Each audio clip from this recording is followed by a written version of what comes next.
नमस्कार, जय हिंद विद्यार्थी मित्रांनो। सीपी मुंबई पोलीस भरती 2024 तर्फा आज 3 सप्टेंबरला सीपी मुंबई पोलीस भरतीचा ग्राउंड झाला। तर आज भरती कशा प्रकारे झाली आणि तुम्ही किती वाजता रांगेमध्ये लागले तर किती वाजेपर्यंत तुमचं या ठिकाणी ग्राउंड होणार आहे, त्याचबरोबर सीपी मुंबईला ज्यांचं सुद्धा येणाऱ्या दिवसामध्ये ग्राउंड आहे तर या ठिकाणी जे विद्यार्थी मित्रांनो डॉक्युमेंट कोणकोणते लागणार आहे याबद्दल सुद्धा आपण बोलणार आहे। त्याचबरोबर या ठिकाणी तुम्हाला ग्राउंडच्या अंदर कोणकोणत्या चुकानी करायच्या, कोणकोणत्या गोष्टीचं लक्ष ठेवायचं याबद्दल सुद्धा तुम्हाला माहिती सांगणार आहे। त्याचबरोबर आज एका डिटेलमध्ये मुलांना 50 पैकी किती मार्क्स पडले, त्याचबरोबर 1600 मीटर रनिंग मध्ये ते 150 मुलं सोडत आहेत तर 150 पैकी ज्या विद्यार्थी मित्रांनो किती मुलं रनिंग मध्ये काढत आहेत तर याबद्दल सुद्धा आपण आजच्या व्हिडिओच्या माध्यमातून बोलणार आहे। एका डिटेलमध्ये मुलांना कशा प्रकारे मार्क्स पडतात, 50 पैकी 40च्या वरती घेणारे किती मुलं या ठिकाणी येतात, ठीक आहे। किती वाजता रांगेमध्ये लागले होते तर किती वाजेपर्यंत तुमचं ग्राउंड होणार आहे तर याबद्दल सुद्धा आपण बोलणार आहे। तर आजचा व्हिडिओ खूप महत्त्वाचा होणार आहे, व्हिडिओ शेवटपर्यंत बघा आणि व्हिडिओला आताच लाईक करा। नमस्कार विद्यार्थी मित्रांनो, माझी नोकरी कॉर्नर यूट्यूब चॅनलवर मी गोपाल अनखळे तुमचं सर्वांचं सहर्ष स्वागत करतो। तर मित्रांनो, व्हिडिओचा थंबनेल बघून तुमच्या लक्षात आलं असेल की आपला व्हिडिओ कोणत्या टॉपिकवर होणार आहे। व्हिडिओ सुरू करण्याच्या आधी आपल्या यूट्यूब चॅनलला सबस्क्राइब करा, जेणेकरून प्रत्येक भरतीची अपडेट तुमच्यापर्यंत सर्वात आधी पोहोचेल आणि जास्त करून सीपी मुंबई पोलीस भरतीच्या रिलेटेड जास्त व्हिडिओ आपल्या चॅनलवर अपलोड करत असतो। तर सीपी मुंबई पोलीस भरतीला ज्या विद्यार्थी मित्रांनो सर्वात पहिली गोष्ट मी तुम्हाला या ठिकाणी क्लिअर करतो, तर 1600 मीटर रनिंग मारायच्या वेळेस तुम्हाला त्या ठिकाणी घड्याळ अलाउड नाही आहे। त्याचबरोबर स्पाइक बूट सुद्धा तुम्हाला त्या ठिकाणी अलाउड नाही, म्हणजे स्पाइक बूट घालून तुम्ही त्या ठिकाणी धावू नाही शकत आणि घड्याळ घेऊन सुद्धा तुम्ही धावू नाही शकत, तर ते पहिलेच ते तुम्हाला काढायला लावणार आहे। त्याचबरोबर या ठिकाणी जे सकाळी जे या ठिकाणी रांगा लागत आहे, सकाळी 5 वाजताची बॅच आहे, त्या ठिकाणी सकाळी 7ची आहे, त्यानंतर सकाळी 9ची आहे, त्याचबरोबर सकाळी 11ची आहे, त्याचबरोबर 2 वाजताची बॅच आहे, ठीक आहे। तर जे सकाळी 4 वाजताची आता तुम्हाला या ठिकाणी किती वाजता रांगेमध्ये लागावं लागणार आहे, जर समजा तुमची 5 वाजताची जर तुमची बॅच असेल तर तुम्ही सकाळी 4 वाजता त्या ठिकाणी रांगेमध्ये लागा, कारण की भरपूर मुले त्या ठिकाणी 4 वाजता रांगेमध्ये लागत आहे, ठीक आहे। त्याचबरोबर तुमचं जर सकाळी जर बॅच असेल सकाळी 7ची, 9ची, 11ची यापैकी जर तुमची बॅच असेल तर सकाळी 6 वाजता तुम्ही जा, जेणेकरून तुमचं ग्राउंड 12-1 वाजेपर्यंत या ठिकाणी होणार आहे। तुम्ही जेवढ्या लवकर ग्राउंडच्या अंदर जाणार आहे तेवढ्या लवकर तुमचं या ठिकाणी फिजिकल होणार आहे, ठीक आहे। आणि तुम्ही जेवढं या ठिकाणी लेट जाणार आहे तेवढं लेट तुमचं या ठिकाणी फिजिकल होणार आहे, तर ह्या गोष्टी तुम्ही या ठिकाणी लक्ष ठेवा, ठीक आहे। आणि तुमची जर 2 वाजताची बॅच असेल तर तुम्ही ज्या विद्यार्थी मित्रांनो आरामानं त्या ठिकाणी जा, ठीक आहे। ज्यांची सुद्धा 1-2 वाजताची बॅच असेल तर आरामानं त्या ठिकाणी 1-2 वाजता तुम्ही जा आणि तुमचं जे ग्राउंड आहे 4-5 वाजताच्या नंतर त्या ठिकाणी होणार आहे आरामानं सावलीमध्ये, ठीक आहे। तर ह्या गोष्टीचं तुम्हाला या ठिकाणी लक्ष ठेवायचं आहे। तर आता या ठिकाणी सर्वात अगोदर जे डॉक्युमेंट कोणकोणते लागते ते तुम्हाला क्लिअर करून देतो। तर सीपी मुंबईला जे डॉक्युमेंट लागत आहे फक्त आधार कार्ड या ठिकाणी लागते, त्याचबरोबर हॉल तिकीट लागते आणि 2 फोटो, ठीक आहे।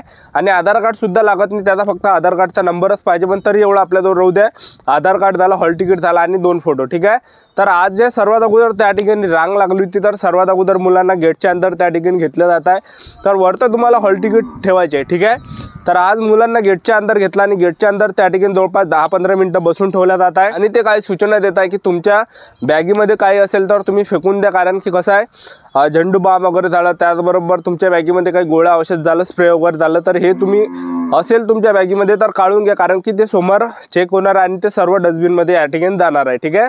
तर एवढं हे झाल्यानंतर जे विद्यार्थी मित्रांनो त्या ठिकाणी आणखीन मुलांना समोर पाठवत आहे तर त्या ठिकाणी असे टेंट टाकलेले आहे, तर त्या ठिकाणी जे सर्वात अगोदर त्या ठिकाणी बॅगा चेक केल्या जातात एक मुलांच्या, आणि बॅगा चेक केल्यानंतर आणखीन मुलांना समोर ते पाठवत आहे ज्या ठिकाणी मोठा टेंट टाकलेला आहे, तर त्या ठिकाणी बॅगा ठेवल्यानंतर ते सांगत आहे की जो आधार कार्डचा जो नंबर आहे आपल्याला हॉल तिकीटच्या मागं लिहायचा आहे आणि आपलं जे आधार कार्ड आहे ते बॅगेत ठेवायचं आणि वरतं फक्त आपल्याला एक हॉल तिकीट ठेवायचं आणि हॉल तिकीटला एक फोटो चिपका आणि वरतं एक फोटो तुम्हाला लागणार आहे, बस, ठीक आहे। बस या ठिकाणी बाकी काही लागत नाही।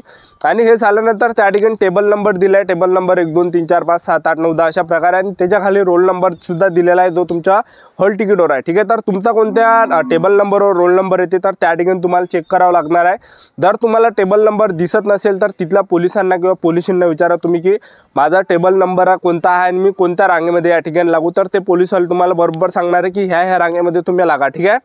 तर हे झाल्यानंतर त्या ठिकाणी टेबल नंबर पाशी सुद्धा त्या ठिकाणी रांग लागत आहे, तर त्या ठिकाणी सुद्धा जवळपास 1-2 घंटे 2 घंटे तर त्या ठिकाणी बसून ठेवलं जात आहे। त्यानंतर त्या ठिकाणी नंबर लागत आहे आणि हॉल तिकीट ते जे विद्यार्थी मित्रांनो चेक करत आहे, तर हॉल तिकीटला त्या ठिकाणी एक आपल्या जवळून फोटो ते घेत आहे, फोटो घेतल्यानंतर आपलं सिग्नेचर त्या ठिकाणी घेत आहे, त्याचबरोबर हॉल तिकीटवर ते शिक्का देतात आणि हे सर्व प्रोसेस झाल्यानंतर आणखीन ते मुलांना समोर पाठवतात ज्या ठिकाणी हाईट मोजतात। तर हाईटमध्ये सुद्धा भरपूर मुले या ठिकाणी बाहेर होतात। 165 सेंटीमीटर त्या ठिकाणी हाईट लागते।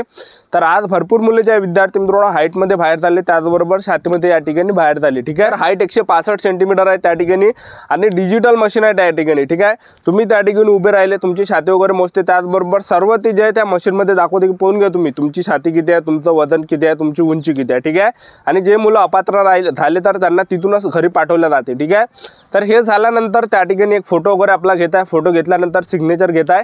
सिग्नेचर घेतल्यानंतर आणखीन ते समोर पाठवत आहे ज्या ठिकाणी चेस्ट नंबर भेटते त्या ठिकाणी, तिथं सुद्धा 2 ते 3 घंटे मुलांना बसून ठेवलं जात आहे आणि नंतर 2 घंटे त्या ठिकाणी नंबर येत आहे। ठीक आहे, आणि नंबर आल्यानंतर त्या ठिकाणी ते जे चेस्ट नंबर देत आहे, चेस्ट नंबर दिल्यानंतर दोन्ही पायाचे ते चिपा देत आहे। चिपा दिल्यानंतर जे त्या ठिकाणी हॉल तिकीट व्हेरिफिकेशन होत आहे। हॉल तिकीट व्हेरिफिकेशनला जास्त टाईम लागत नाही, तर 2 मिनिटात होते ते आणि ते आपल्या दोन्ही पायाचे जे चिपा आहे ते स्कॅन करत आहे त्या मशीनमध्ये। चिपा स्कॅन केल्यानंतर त्या ठिकाणी आपला फोटो घेतला जात आहे, थंब घेतला जात आहे आणि सिग्नेचर घेतला जात आहे। हे सर्व प्रोसेस झाल्यानंतर आणखीन ते समोर पाठवत आहे आणि त्या ठिकाणी डिटेल बनत आहे, माईकमध्ये तिथं नाव घेते। तर एक पोलिसाला 50 डिटेल त्या ठिकाणी 50 मुलांची डिटेल त्या ठिकाणी नेत आहे।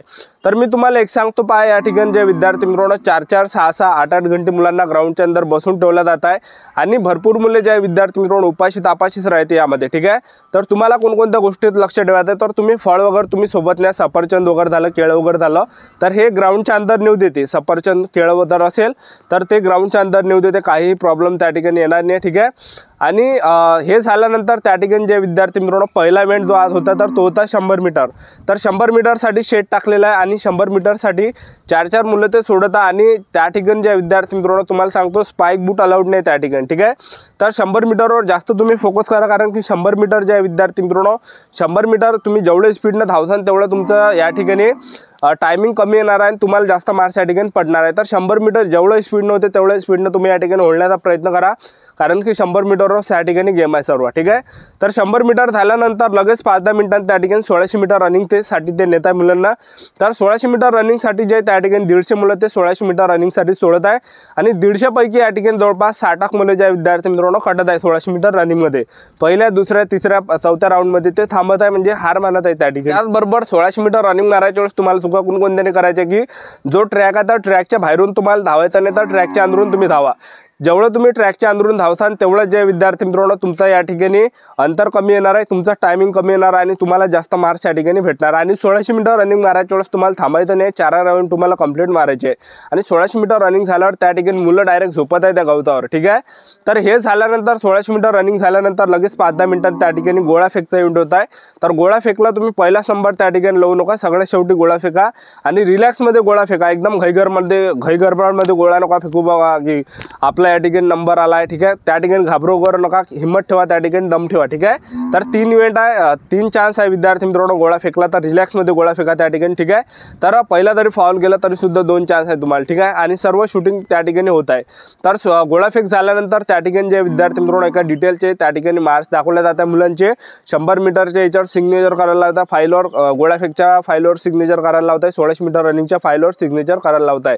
तर आज 3 सप्टेंबरला जे विद्यार्थी मित्रांनो एका डिटेलमध्ये मुलांना किती मार्क्स पडले। ठीक आहे, तर मी तुम्हाला सांगतो 50 पैकी जे विद्यार्थी मित्रांनो 20 मुलं असे आहे की ते पहिल्या, दुसऱ्या, तिसऱ्या किंवा चौथ्या राऊंडला ते थांबत आहे, म्हणजे कटत आहे। ठीक आहे, आणि उरले 20 मुलं तर त्यांना जे मार्क्स पडत आहे 16, 18, 20, 22, 24, 26, 28 अशा प्रकारे मार्क्स पडत आहे।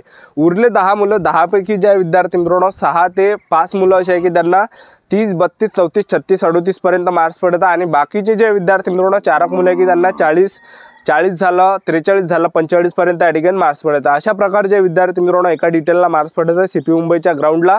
तर ही होती संपूर्ण महत्त्वाची माहिती। तर आपल्या यूट्यूब चॅनल सबस्क्राईब करून ठेवा, वेळोवेळी अपडेट तुम्हाला देत राहणार आहे। आजच्यासाठी इथंच थांबतो, भेटा नेक्स्ट व्हिडिओमध्ये। जय हिंद, जय भारत।